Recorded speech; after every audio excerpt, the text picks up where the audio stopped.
Bismillahirrahmanirrahim. Assalamualaikum warahmatullahi wabarakatuh.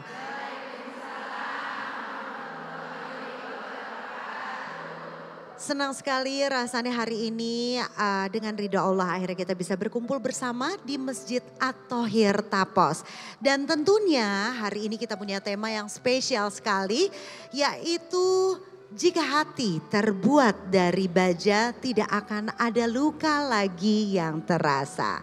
Sebelumnya kita sapa dulu yuk, Ahilman. Assalamualaikum warahmatullahi wabarakatuh. Waalaikumsalam warahmatullahi wabarakatuh. Mangga AA, langsung aja sepertinya bunda-bunda di rumah udah gak sabar. Silakan AA.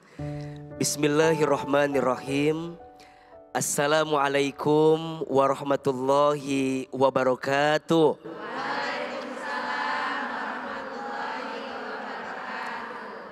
Alhamdulillah wassalatu wassalamu ala rasulillah. La haula wa la quwata illa billah, amma ba'du.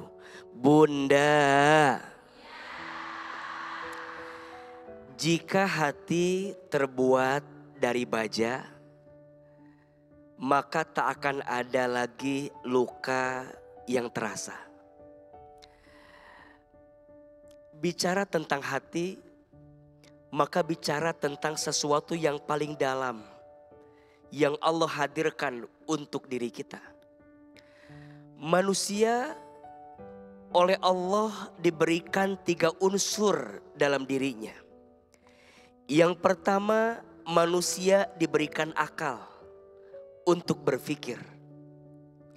Yang kedua, manusia diberikan jasad, diberikan tubuh untuk bisa mengolah setiap aktivitas yang dilakukannya.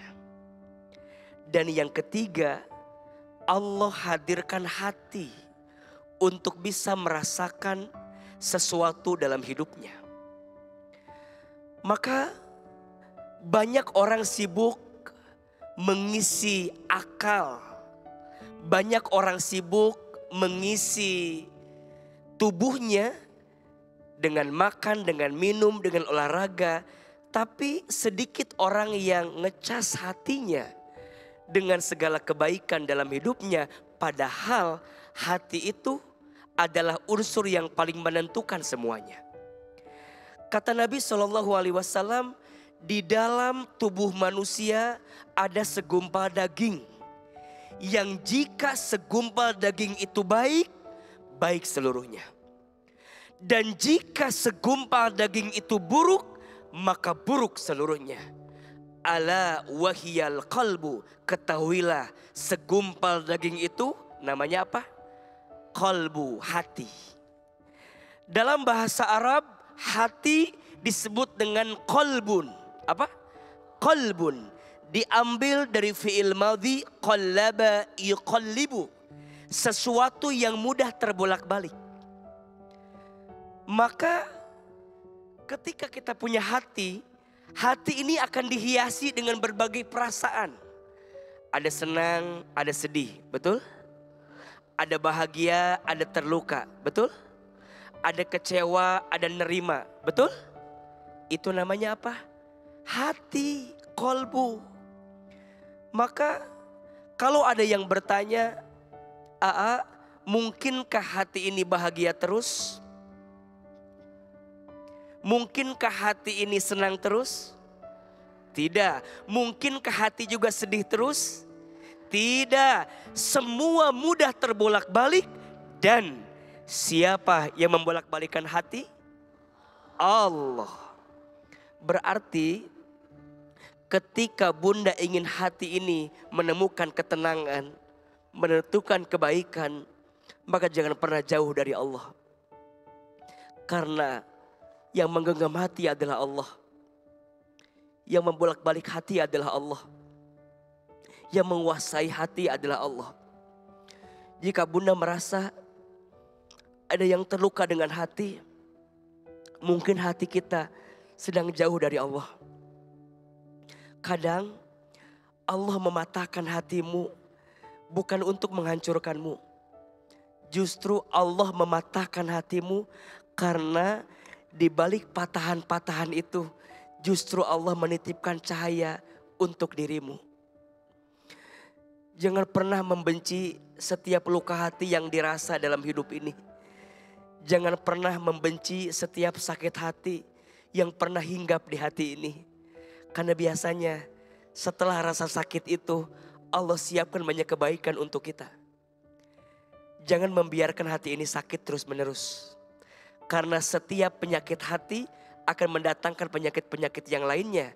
Fi qulubihim maradun fazadahumullahu maradah. Di dalam hati mereka ada penyakit yang pada akhirnya penyakit hati itu mengantarkan sesuatu yang tidak baik untuk hidupnya. Izin semua penyakit yang ada dalam tubuh kita, kalau kita cari tahu lebih dalam, biasanya semua bermula dari hati.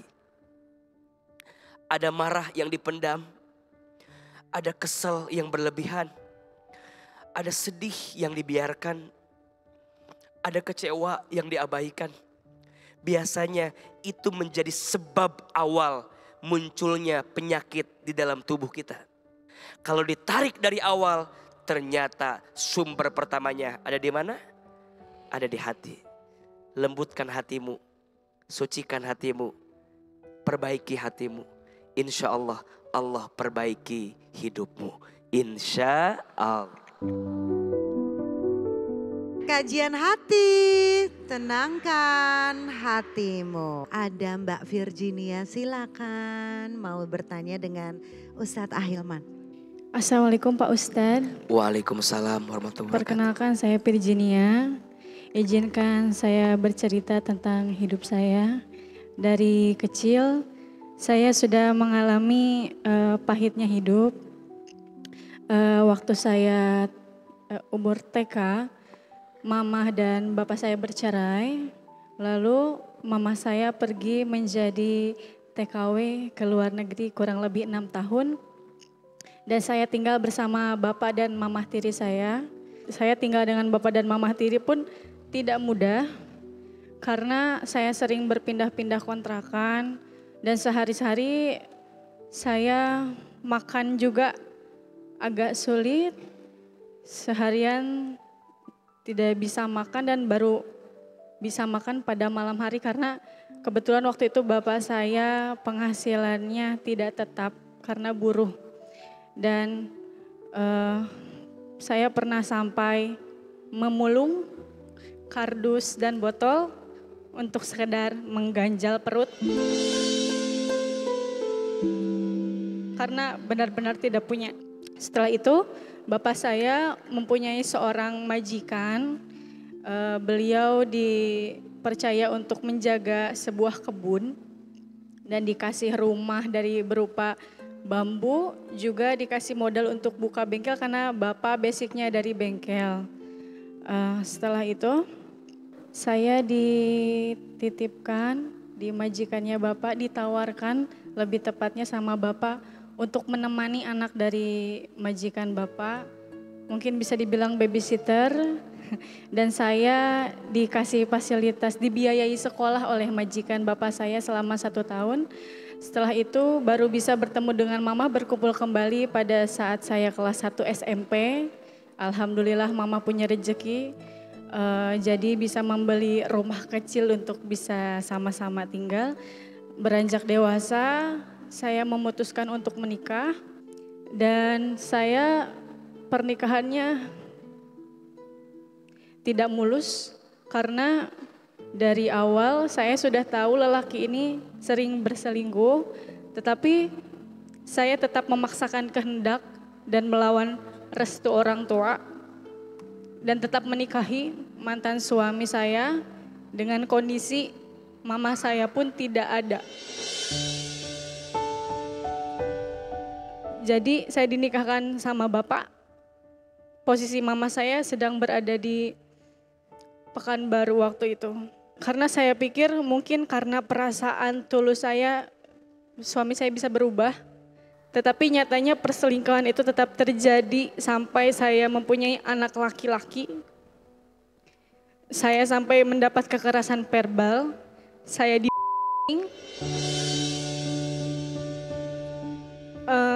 akhirnya saya tidak sanggup karena beliau, mantan suami saya,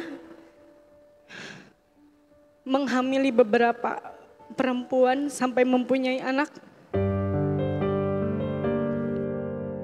Dan saya memutuskan untuk bercerai karena saya tidak sanggup. Bahkan setelah bercerai pun nafkah dari beliau hanya satu kali, itu pun berupa uang tunai 300.000. Ketika anak saya umur mau 2 tahun, sekarang sudah 7 tahun tidak ada sepeser pun nafkah dari mantan suami saya untuk anak saya, dan saya menafkahi anak saya dari menjadi seorang penyanyi, Pak Ustadz. Saya juga pernah mendapatkan pelecehan dari kakak laki-laki saya. Jadi bapak saya itu menikah dengan mama kandung saya itu bukan istri pertama. Sebelumnya pernah ada istri pertamanya. Istri ketiga mama saya, istri pertamanya mempunyai anak 3, laki-laki 1, perempuan dan anak laki-laki paling kecil. Dan saya mendapat pelecehan waktu saya kelas 4 SD pas tinggal sama bapak dan mama saya. Ya, pertanyaannya, apakah menjadi seorang penyanyi dangdut, apakah jalan saya salah? Apakah ada yang salah? Saya menafkahi anak saya dari hasil bernyanyi, Pak Ustadz. Tanpa bermaksud untuk membuka aib yang pernah terjadi, pelecehan sekian tahun yang lalu, mudah-mudahan lewat cerita Teh Virginia ini banyak mempengaruhi bunda-bunda di luar sana yang berani untuk speak up. Dan berani bercerita supaya tidak banyak lagi korban-korban di luar sana yang mendapatkan pelecehan dari siapapun. Makasih atas keberaniannya, Teteh. Langsung akan dijawab oleh Ahilman.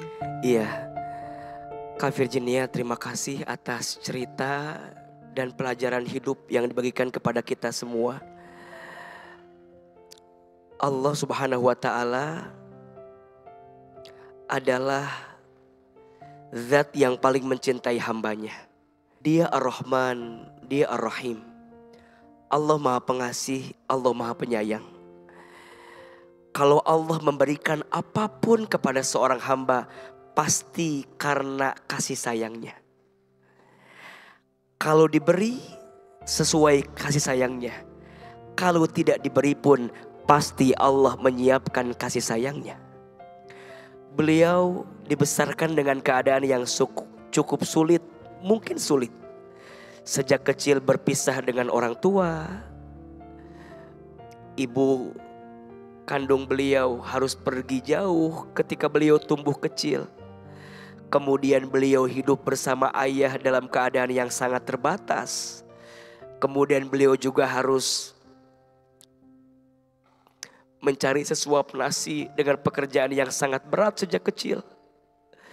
Kemudian tadi beliau bercerita pernah dilecehkan ketika kecil. Kemudian beliau menikah berharap orang itu jadi rumah, jadi pelindung, jadi penjaga. Malah kemudian jadi luka yang paling berat dan menyakitkan bagi beliau. Dan kemudian beliau diberikan bakat oleh Allah menjadi seorang penyanyi.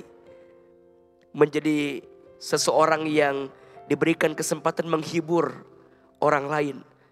Kalau melihat alasan di belakangnya, beliau harus memberikan nafkah bagi anaknya, beliau harus menghidupi keluarganya, maka pekerjaan yang beliau hari ini geluti tidak ada salahnya. Kenapa? Karena ada sesuatu yang harus beliau jaga, ada sesuatu yang harus beliau lindungi. Karena kalau tidak bekerja, maka akan ada nyawa-nyawa di belakangnya yang tidak bisa makan, yang tidak bisa dihidupi. Maka mohon maaf, jangan menjudge pekerjaan seseorang. Kita tidak tahu di belakang cerita itu ada siapa yang beliau harus tanggung. Ada siapa yang harus beliau penuhi kebutuhannya. Maka Mbak Virginia menjadi penyanyi dangdut tentu Ini adalah anugerah atas bakat yang Allah berikan, asalkan tetap menjaga nilai-nilai yang tidak melanggar syariat. Tentu Mbak Virginia juga paham bagaimana cara menjaganya agar kemudian tidak terlalu berlebihan, tidak terlalu membuka apa yang tidak seharusnya dibuka dan seterusnya. Tapi jika memang ada pilihan lain, sebaiknya sambil berjalan dapat uang dari penyanyi, ditabung, diinvestasikan. Semoga nanti ada waktu kita bisa melepas pekerjaan itu dan kita bisa melakukan aktivitas yang lain yang kita rasa lebih baik untuk kehidupan kita. Insya Allah semua ada jalannya. Allah maha baik, Allah sangat baik. Tidak ada yang paling baik sama kita kecuali Allah Subhanahu wa Ta'ala. Percayalah bahwa segala sesuatu yang kita lakukan dan kita kerjakan semata-mata karena Allah, pasti Allah akan berikan jalan keluarnya.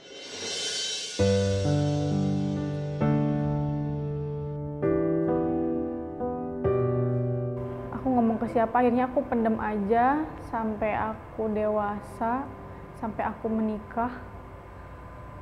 Traumanya itu benar-benar berat, malah sampai kalau ketemu sama kakak yang melakukannya itu aku agak takut ya, sering deg-degan, tapi aku menampilkan mimik muka yang aku baik-baik aja gitu. Aku tuh menikah sebenarnya karena satu, mungkin aku merasa aku dari keluarga broken home, aku tidak dapat kenyamanan di rumah, jadi aku mencari kenyamanan dengan aku menikah. Pikirku aku menikah dengan orang yang tepat, dan aku membuat dia seakan itu adalah rumah kedua aku, ternyata enggak. Awalnya pas nyanyi itu pertama kali yang baru-baru, aku masih emosinya belum stabil, jadi seringlah aku ngajak berantem, tapi akhirnya aku bisa memposisikan diri, menjaga diri, lebih ke pakaian sih gitu.